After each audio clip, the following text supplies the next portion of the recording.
Welcome to I'm Going In, the newest and hottest podcast sharing incredible stories of strength, resilience, and love. This podcast is about that moment when you face trauma or been knocked down and you decide, I'm going in. Whether it's to help yourself stand back up, to strengthen your faith, or to support others, this is where inspiration begins. Like and subscribe to my social channels and get ready to be uplifted as I introduce our next incredible guest on I'm Going In. Hey, welcome back to I'm Going In. I'm your host, Todd Blyleven, and this is a show where we talk about really cool stories, adversity, strength, uplifting stories from individuals like who I'm going to bring on right now that's joining us, Zac Yarbrough from Florida. But it's all about the moment when we decide as individuals after being knocked down or getting challenged with adversity where we decide I'm going in. I'm going in to help others. I'm going in to help myself. I'm going in for my faith. I'm going in to help others achieve their own success. And what I'm about to kind of unleash here with bringing Zac on is a true example of a guy that is taking every single advantage of what life has to bring, and he is definitely going in. So, Zac, I'm just going to read your bio that you sent me last night because I was floored. I'm like, oh my God, this is like got to be one of the most amazing people on the planet. Um, but Zac was diagnosed with stage 4 breast cancer at 38 years old.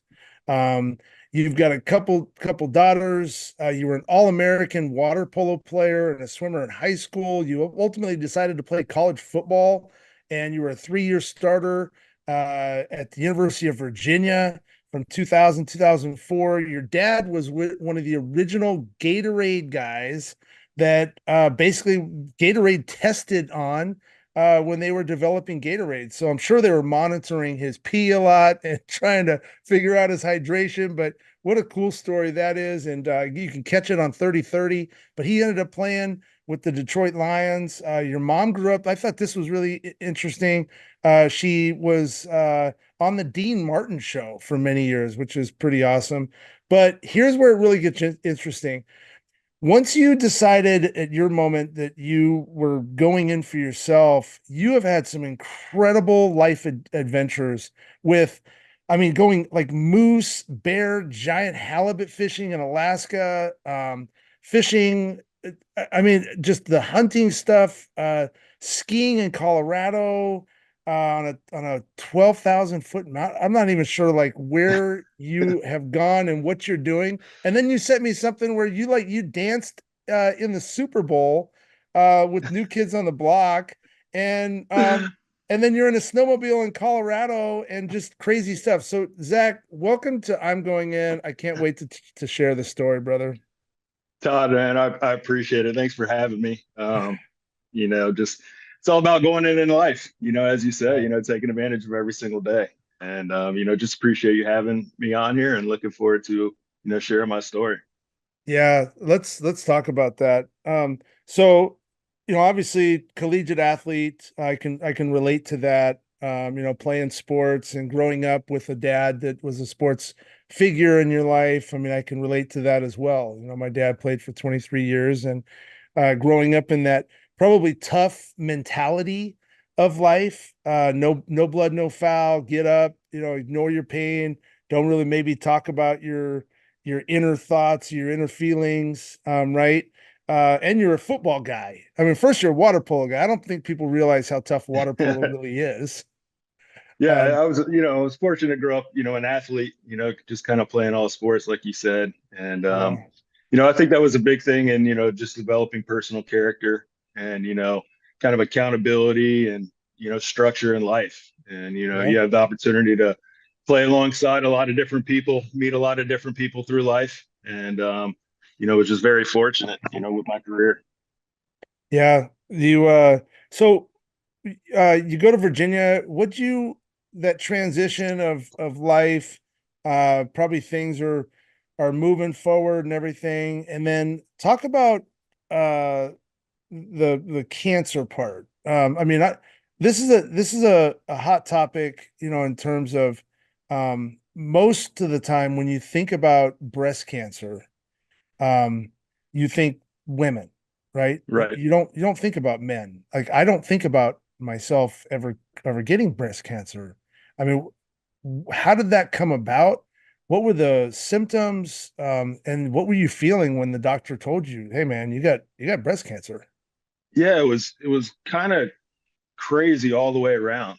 And something like as a male, never really expected. And to be honest, really didn't have any knowledge about, going into it and kind of why I'm at the stage I am now.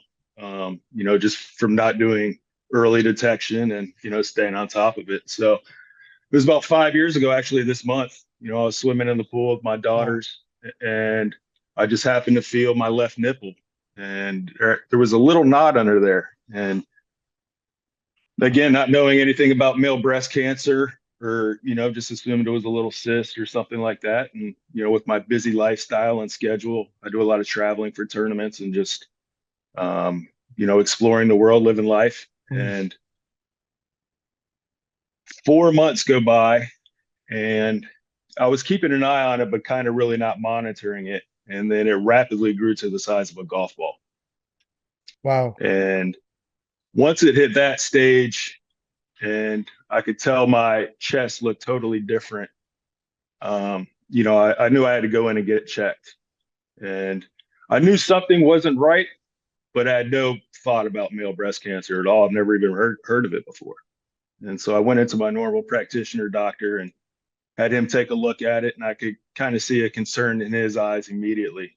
And we went across the street to the local hospital the next day and did a mammogram and a biopsy, and then found out it was cancerous. And Wow. then 5 days later, I went in for a radical mastectomy in my left chest, where I had my left chest removed, and then 11 lymph nodes on my left side during that Wow. surgery.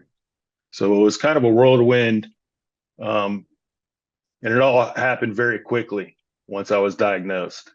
And getting the news was definitely a shock.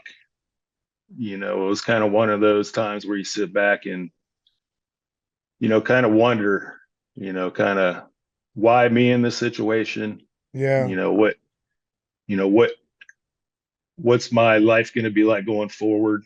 Having two Yeah. young daughters, thinking about their lives, being around for them. It was a lot to grasp and take. And, very fortunate. I got a loving family and a lot of friends support around, and which helped out tremendously. And, growing up a former athlete too, we all get knocked down a lot in life. Yeah. Um, the adversity of sports. And my dad, being a former athlete, like you mentioned before, we kind of sat down and had a talk. And he was like, "Hey, just treat this like a normal injury. It's like you got injured during football. You got to have season, you got to have surgery in the off season, and then you got to do the rehab, to get better Yep. and get back on the playing field." And so once Yeah. I kind of approached it Hmm. like that, it kind of opened my eyes, to a different approach. And, I've been very fortunate to do a lot of things in life. And for the first time, I really kind of felt like this was a calling for me. I Wow. can make it, I can make a difference. Um, because if it can happen to me, it really can happen to anybody, any male out there. I'm a Yeah. former offensive lineman, 6'5", 300 Hmm. pounds, big beard, hunt, Hmm. travel, fish, do all that kind of stuff. And, breast cancer, what? So Yeah, that it was a real shock for sure.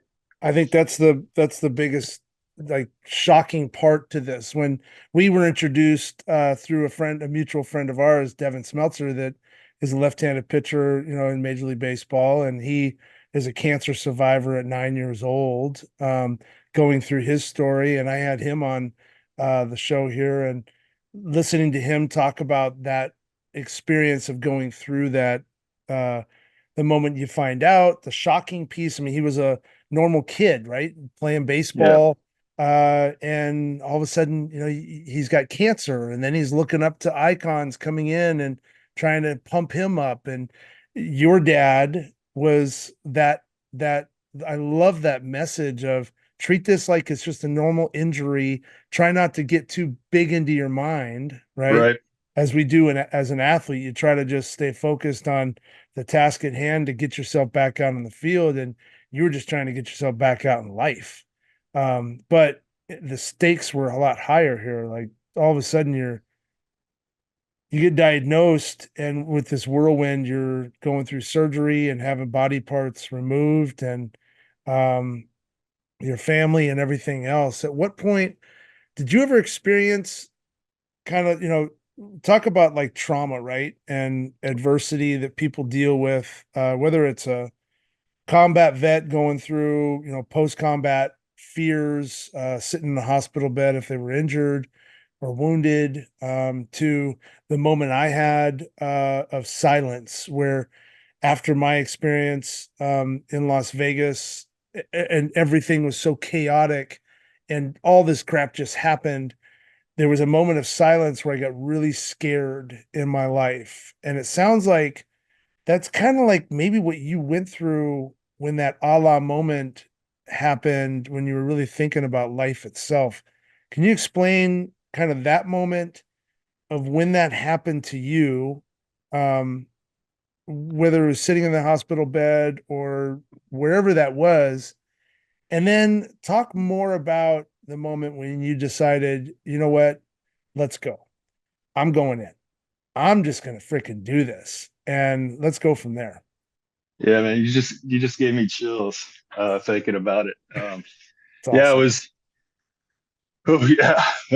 um, it was ironically the day I got diagnosed with cancer was Jimmy V week, and I was home Wow. alone, and I was sitting on the couch by myself, and just total silence, and just a lot of thinking of where my life's going to go, what's going to happen, just kind of just soak it all in. And I flipped on the TV to try to distract me, think about some other things. And not, I've heard the Jimmy V speech before, but I never really heard it or listened to it deeply. And I, ironically, it came on that night, and I was sitting on the couch, and I listened to that speech, and I heard every word he said. And that was the moment I knew I could really make a difference. Wow. I really knew I could charge life. I really knew I could help others. Um, it's tough, putting your whole story out there. Um, the good, the bad, the ugly. I Yeah. try to share it all. Um, and yeah, his speech, don't give up, don't ever give up. It's something I live by daily. And, a couple weeks later, I actually went and got it tattooed on my hand. I can send you a picture of, Yeah. that's just a daily reminder, to kind of look at it. And, Yeah. and so, yeah, it was a lot. Um, In but I that, knew that I had a choice. yeah. I'm I've luckily and thankfully, and these guys are amazing. I've become friends with a big band these days called Stick Figure. And, a lot of their music, kind of has helped me through the tough times and stuff like that. And they got a song, that says the choice is yours, and I think the choice is always ours, what kind of day it's going to be. That's right. I mean, we're all facing adversity in life. We Yep. all go through struggles. Yep.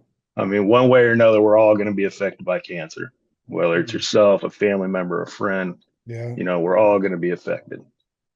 So really, that day, it was kind of the choice is mine. Am I going to be a victim of this, or am I going to be an advocate and go out there and help others change the world, get busy living life, going all in? And I've always been appreciative of life and enjoyed every little thing and just playing every sport and doing every kind of new activity there is to get out of the comfort zone and try new things and experience life. But, that really opened up my eyes to just the smaller things. A lot of times we sit around and we hear a lot of complaining about little things, and small things in life that really don't matter. And, you kind of try to let those things go and just soak in, the better things in life, just sunsets, sunrises, Mm, yeah. just bluebird skies, rainy days, time with family, just the simple things in life. And so, that's really kind of, been my approach. And, just, yeah, it was a lot, but, Mm. still fighting these days. And, I'm charging life. I've done more in these past 5 years, um, than I think most people do in a lifetime, just from these experiences from, moose and bear hunting in Alaska, giant halibut fishing, Okay. camping out there 10 days in the bush. Like, I mean, So it's, before we start getting into that, man, I can't wait to like hear all that stuff.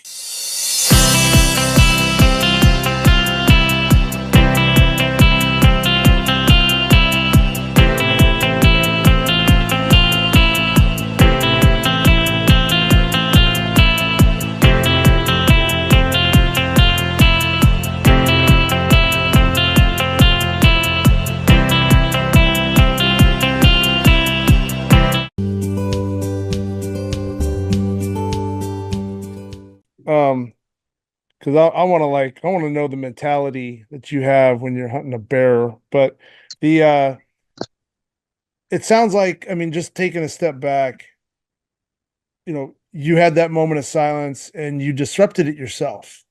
You turn the TV on and there's Gary, right? And or Jimmy V and talking about not never giving up and the relatability sometimes that we can, whether it's like a parent figure, a coach, a teacher, or somebody just trying to always rally you, you have to lean on that, right? The self yeah, perseverance, the resilience factor of it, the strength, the uplift, the for me, I always felt I believe, I'm a big faith believer. I always envision this when following my dad when he was running, working out, and he was playing for the Angels, I think, at the time. I would be following him, and I'm like, Dad, like, when are we going to stop? And he'd always pass those signs on the side that says "No stopping here." I can still hmm, remember him like vividly, and we're running through the hills, and he's like, "See that sign right there? No stopping. I can't stop. Like, if I stop, someone's going to take my job." But in life, when you're knocked down and you're faced with stuff, if you stop, you're done, right? right. So you get up and you don't stop. And then your buddies with Stick Figure and that song, like it so resonates with me personally. I can't wait to hear it, number one. So I encourage everyone to get out and listen to that song because it motivates you. Um, but that moment when you decided, okay, I'm embracing this. I'm not going to let it beat me. That's the sports mentality, right? The get up, the Yeah. keep grinding. I'm going to do this.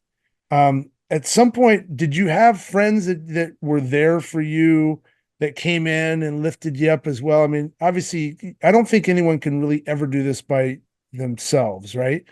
That you could really share your feelings, your raw emotions with, and then let's start getting into your adventures and what you're doing today. Yeah. Sounds great. I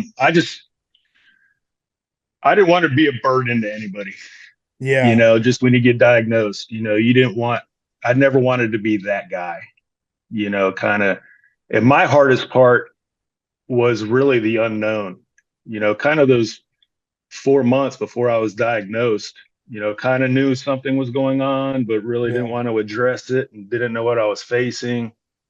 Um, and then once I got diagnosed, it was kind of that shocker, just that first 30 minutes or so, just kind of reflecting on all the information I heard.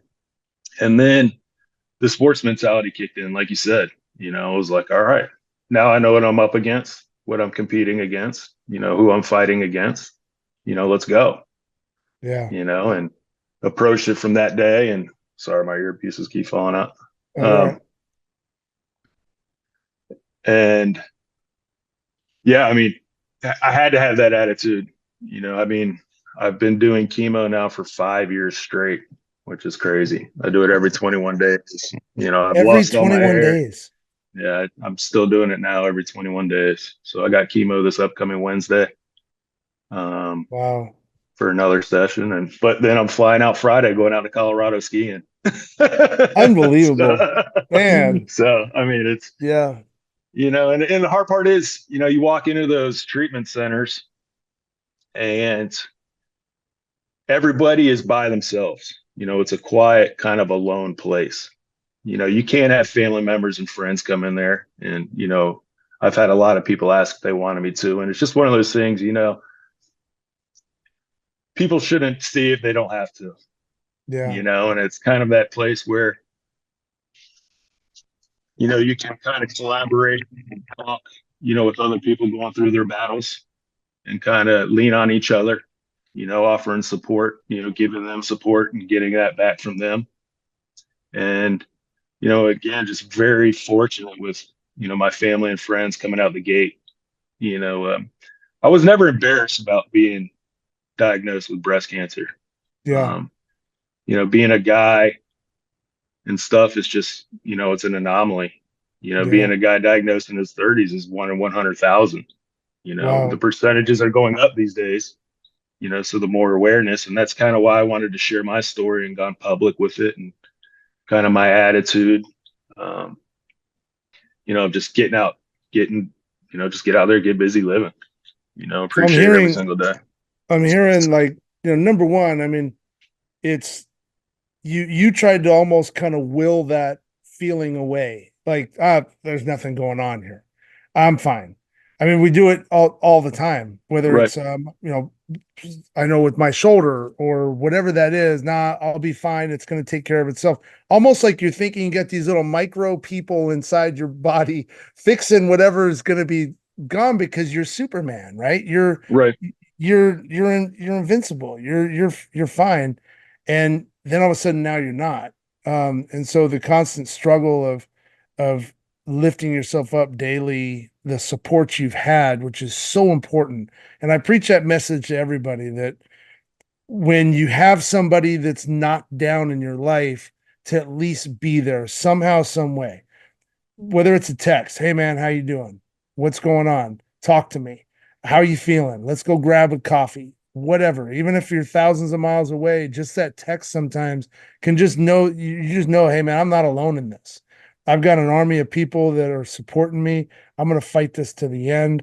And you definitely embrace that, which is, I think, like a totally uplifting story to it in itself and should be a positive message. But then you just touched on something that Devin touched on too a little bit in that chemo time when you've got to go in and you're surrounded by other people that maybe not might not have that same attitude that you have. I mean, you're like an infectious dude.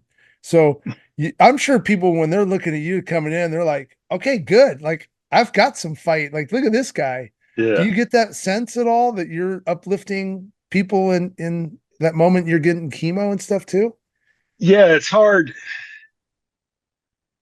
Yeah. I see that without a doubt. And that's kind Yeah. of why, keeps inspiring me to keep doing this, Yeah. and keep my attitude this way, because Yeah. it's sad. I mean, there's a lot of times in the treatment center where you see, people who've literally given up, Wow. I mean, it's just, I mean, just the mentality, everything that cancer, you fight against just, test you in so many different ways, Yeah. mentally, physically, spiritually, um, just all the way around. So, another thing, just, growing up my family, my dad, always says it's just so much easier in life to be nice. Yeah. Just one little thing can go a long way for someone. Just Yeah. like you said, just a little text, reaching out to somebody, whether it's, a person fighting cancer or just a person going through a personal struggle, whatever that may be in their life, Yeah. just opening a door for somebody, when they're walking in, That's to a right. store, I Yeah. mean, that could change their day, just saying good morning, stuff like that. So it's just, yeah, I mean, I've really had the opportunity to start loving life. Yeah. And, I really started living, I feel like, yeah, when I was diagnosed, just kind of, whole change of attitude, mindset, or growth of attitude and mindset, and just trying to make this world a little happier and better place. And it's been tough a lot of times, with putting my story out there. Um, you know, I meet a lot of people, who are recently diagnosed with cancer or going through similar battles, and, providing, knowledge and strength for them, just kind of helping them any way they can, any way I can, through their battle, is just something I strive to do every day. And it's tough. You lose people, every month, people that I've become friends with. And, it's almost like every single day, you kind of hear, another friend's lost or another person's diagnosed, so unfortunately it's a horrible disease, but, there's a lot of great foundations out there that I started working with, to try to help build awareness and find that ultimate cure. And so, until that day happens, just keep busy, living and moving and going all in. So. Well, what's been the most challenging part to you sharing your story? Um, I mean, and I say that because people sometimes, especially in our generation, in our culture, and it's getting better with our younger kids. I know that my kids, they're, my son's 20, my daughter's 17, my other daughter's 20, in her mid 20s. Um, they're a little bit more adapt to like sharing their feelings, right? They're a little bit more acceptable when someone wants to share their feelings and they're embracing that in their kind of generation. In our generation, that wasn't really accepted, people sharing their stories. And I know when I came out and shared my story of being hurt, my wife was like, oh my God, I'm getting so many calls from your friends asking, like, what is going on? What is Todd talking about? Why is he shedding a tear on social media? Why is he talking about love and all these things? And to Right. your point earlier, when you've truly been knocked down in your life and that defining moment when you embrace what life has to bring and you listen to Jimmy talk and you heard every word. You didn't just you heard it, but you really felt it, right? You could see the different colors in the sky. You could see the butterfly. Like those are all legitimate feelings that I felt as well. And I would say that we're two tough individuals that normally, like prior to getting knocked down, probably wouldn't have talked about that, right? To our buddies. Yeah. Yeah. But Yeah. then all of a sudden you are, and you're sharing your raw emotions because like I always talk, first responders or whatever, or anyone that's dealt with trauma, adversity in their life, you've checked your tough box off. Like that's my big thing. You've already checked it. You don't have to talk. You don't have to be tough anymore. You could say whatever the hell you want because you've already experienced the toughest part that you're probably ever going to experience in your life. So, when sharing your story, what challenges are you feeling from people? Is it just people like that kind of back off, like, hey man, I don't want to hear uh, that's never going to happen to me? Is it stories that like people just can't figure out why you being so tough and everything are talking about lighthearted love and embracing life type conversations? Like, what's been your challenge in sharing your story? Honestly, probably all the love and support I've received. You Yeah. know, it's it's tough. I like putting that message out there. Um, I've always been a person, I like helping others, but it's always been tough for me to receive help and love. Um, as weird and hard as weird, as that can be. Yeah. So, a lot of the times it's, tough, reading the messages, reading the text. Um, there's just been so much support, um, in so many ways from people. And just being known as being an inspiration to others is kind of tough to accept, you know. So thankfully, it seems like I've been able to, help out a lot of people, through some tough times, and they've helped me out. And I think that's something, is just maturity over the years, being through all the hard times and struggles, from sports and just life and, all that kind of stuff. And just, getting older and having kids and just the maturity factor. And, I have nothing, I feel like I have nothing more to prove to anybody else, Yeah, I'm kind of, so, take it or leave it. I kind of am who I am, and I think being vulnerable is a strength, that's right. which I've learned. Um, I'm not a big communicator. I'm trying to get a lot better at that. Just reaching You're out to not a big friends. communicator? Yeah, I mean, yeah, I am in certain times, and then at Yeah, times, I need my alone time. yeah, yeah. And it's kind of where you That's sit important around and though. yeah. So, it's uh, it's an everyday battle, but just there's no stopping now, There's no and stopping now.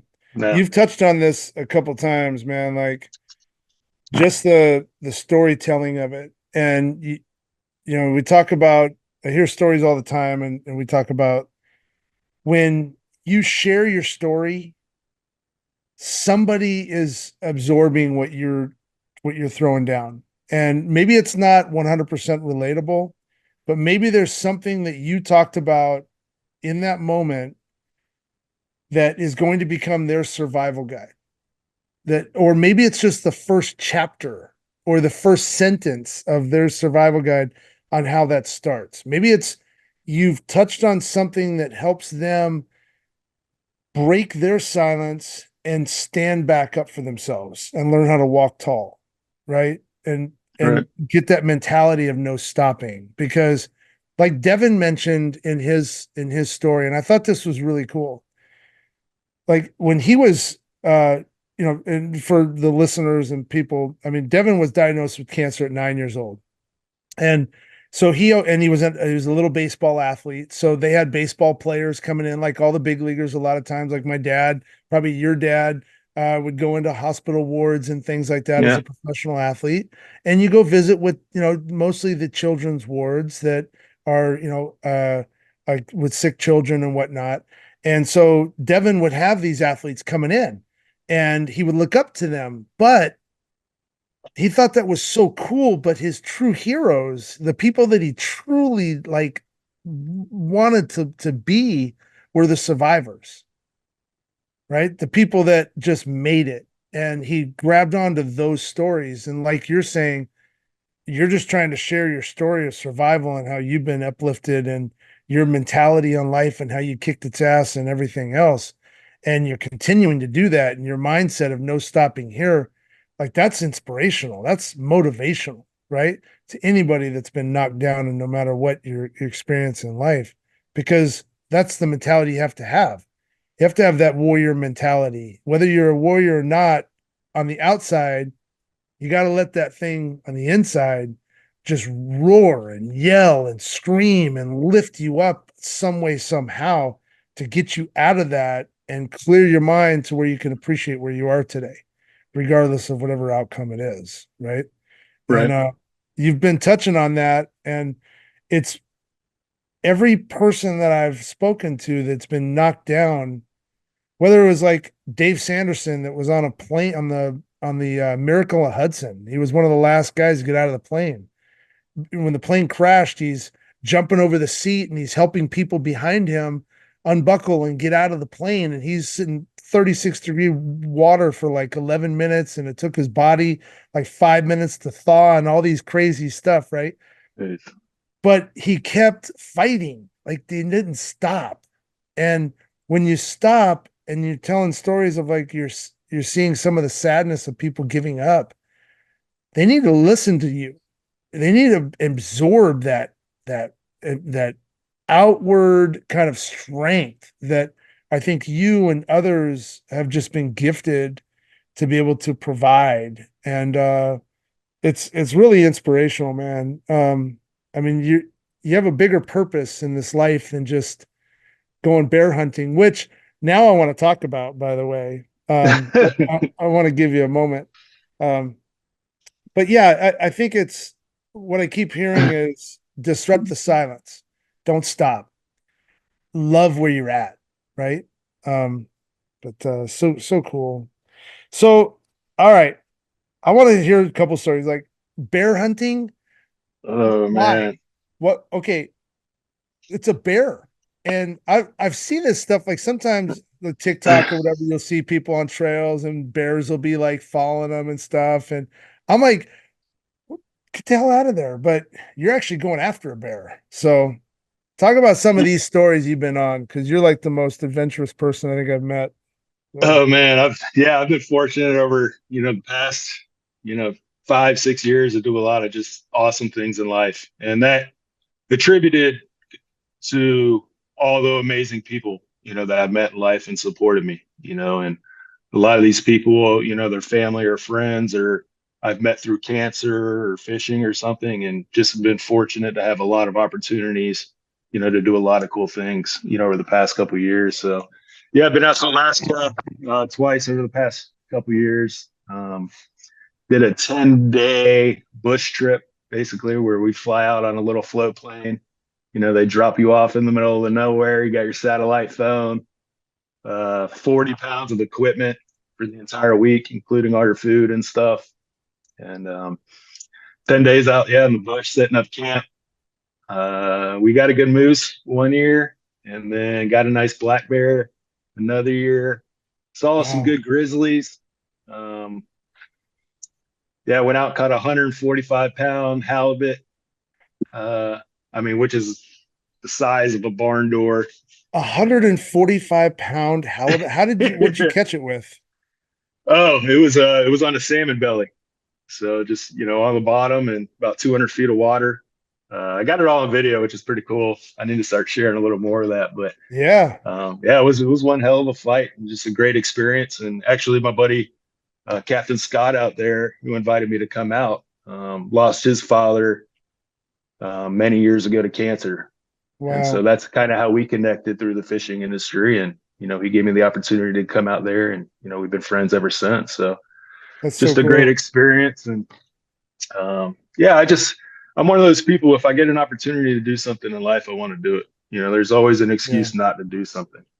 And Yeah. so, I kind of why I still physically can um, right now and have the strength and the ability. I'm gonna charge as hard as I can.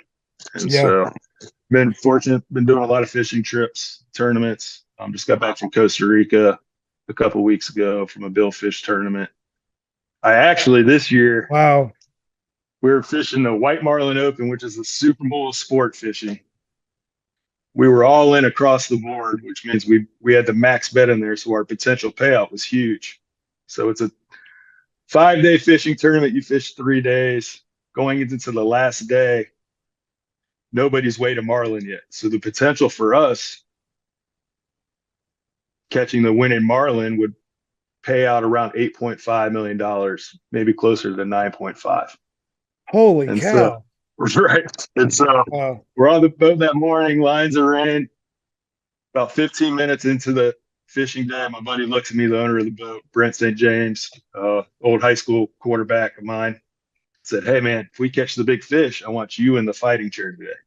And so I was like, all right, let's go. Game on. Yeah. So about 20 minutes later, 700-pound blue marlin comes up and eats our lure. It's the biggest fish I've ever seen. 700 pounds. This thing's a monster. It's like A 14 feet tank. long.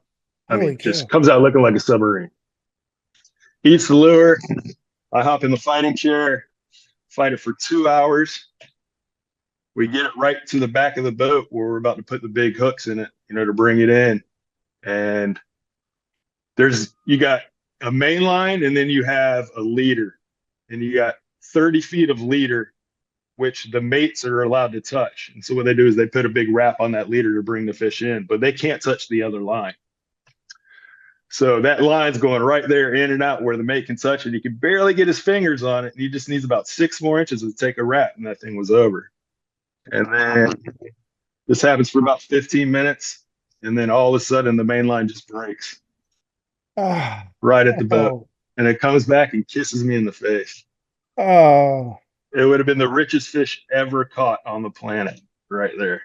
I mean, it just, the story it could have done too. I mean, that's what I was thinking during the whole battle, you know, fighting. I was thinking about my daughters. I was thinking about what this could do for other cancer survivors, you know, Yeah. just the story. Because I mean, I was sitting in the chemo chair 5 days earlier, and then you know, next thing I'm fighting a 700-pound blue marlin on the back of a boat for a couple hours. You got to So I was do just, that though. That's I know incredible. that was the thing too, and you know, Man. like you're saying, you know, I've been through a lot of adversity the past couple Yeah. of years. You know, losing that fish was one of them. You know, without a doubt, just kind of being like, why did that just happen? You know, and I've thought about it. It's like, would I rather have not had that experience? You know, or would I rather have had the fish? You know, and go through that whole thing, and you know, just the way it kind of played out. So, um, you know, it's tough. You know, losing that opportunity right there, just kind of everything it could have done, you know, just for other cancer survivors in that story it could have helped them with. But you know, it's just part of life. And um, The story yeah, I'm going. itself, though, the story itself. I mean, you're challenging yourself. It sounds like, I mean, all the time.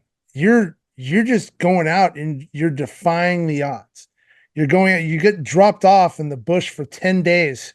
Like I know there's a lot of people that do that, but there's more people that don't do that, right? For sure. And you're, going up against some incredible animals, putting yourself out there.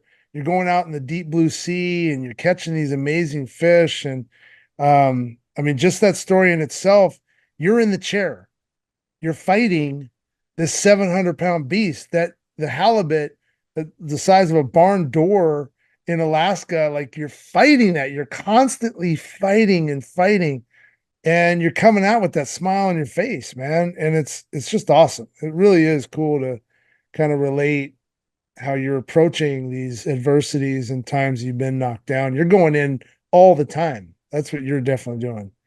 It's Yeah, cool. it's Yeah. thank you. I really appreciate that. And you know, we only get one life. Yeah. And you know, unfortunately, it usually takes something, you know, tragic to make us really understand that.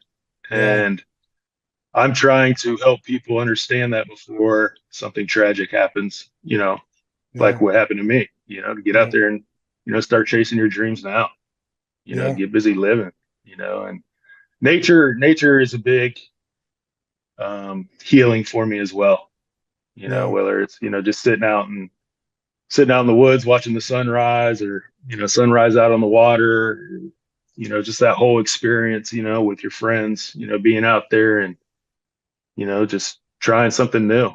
And, you know, I'm not going to lie. I got my bad days. I got my rough days.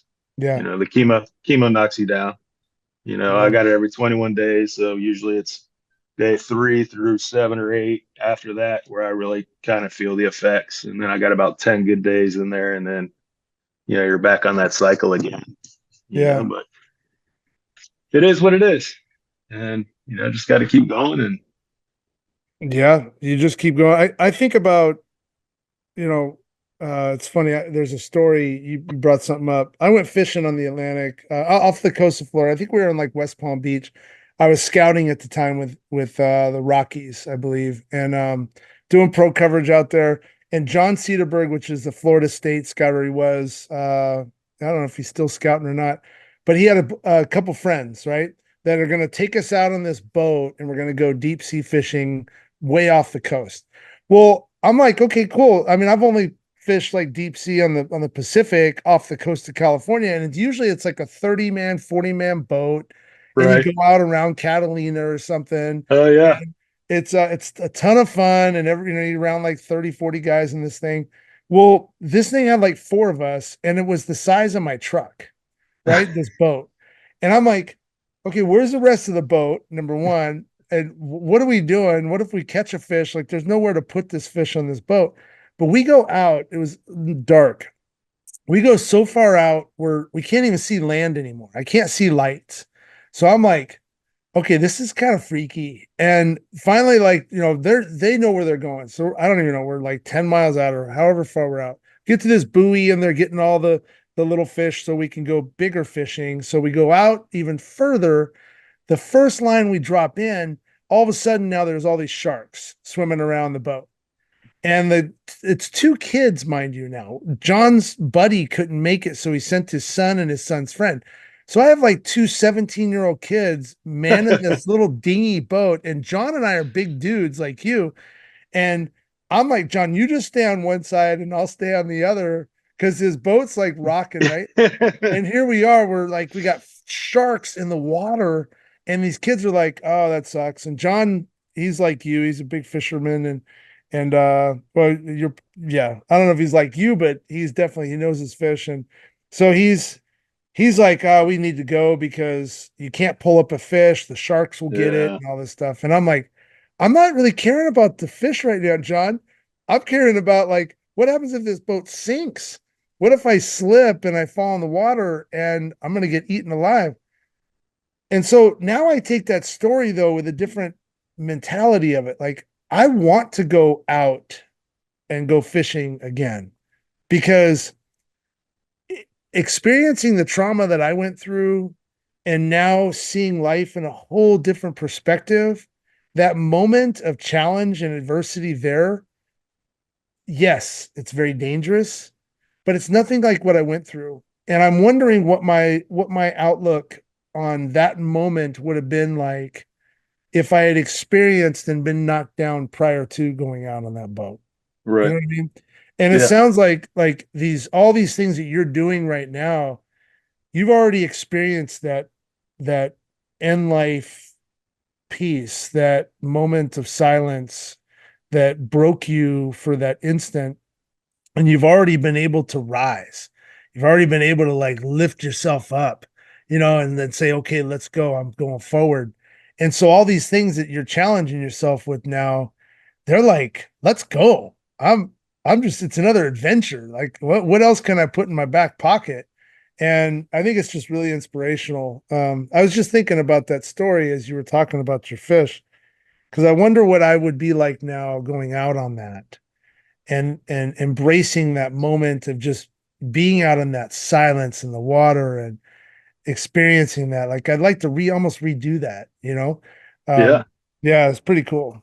So, Well, hopefully one day we can go fishing sometime, oh, experience that would that be together. awesome. Yeah, Yeah, man. I would love to take you out without a doubt. yeah. I would have jumped in the water for you and pushed up that damn 700 fish. Well, Let's that's go. Scare it well, into the that's boat. that's one of my favorite things though that I do kind of with my Yeah. career too is I love being in the water with the Wow. fish. So a lot of the Wow. times when we have a blue marlin on or a sailfish or a swordfish on, that's the time where I go in the water and swim with them and stuff. So Are you serious?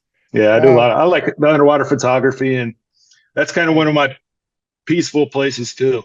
Okay. Growing up a swimmer and water polo player and stuff, the water's always been, Yeah. very one of my sanctuaries. And just Yeah. jumping in those with those fish, and once your ears go under the water, the rest of the world goes silent. It's just you and that fish in there. Nothing else really matters.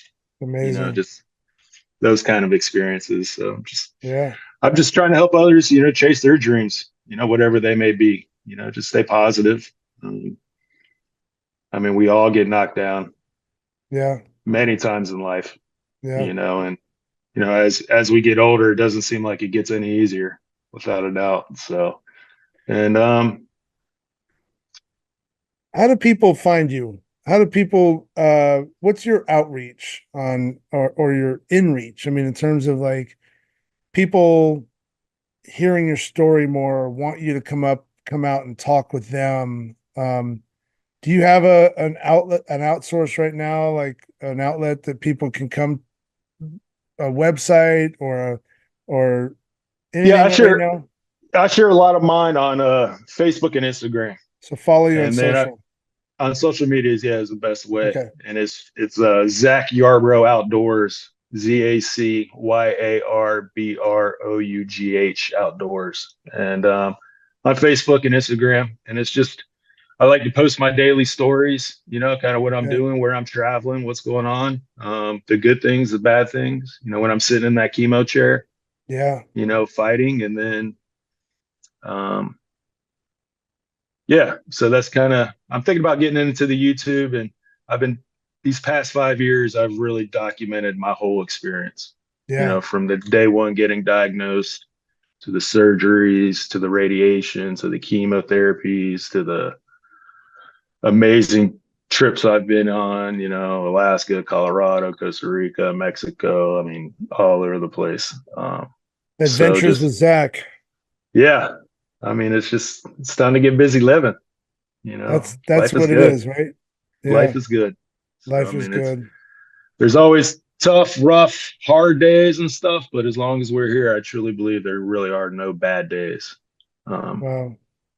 so, Well, you have a new follower. I mean, we're going to do what we can too to just spread your love and your just outlook on life. Again, man, it's infectious, and I love what you're doing. Somebody mentioned this to me, like you become family of through trauma, right? mhm, And I think that's kind of what we need more in our world is we've all dealt with trauma and things have knocked us down. And that moment we've decided to go back in for ourselves, stand back up and walk tall. It's not easy.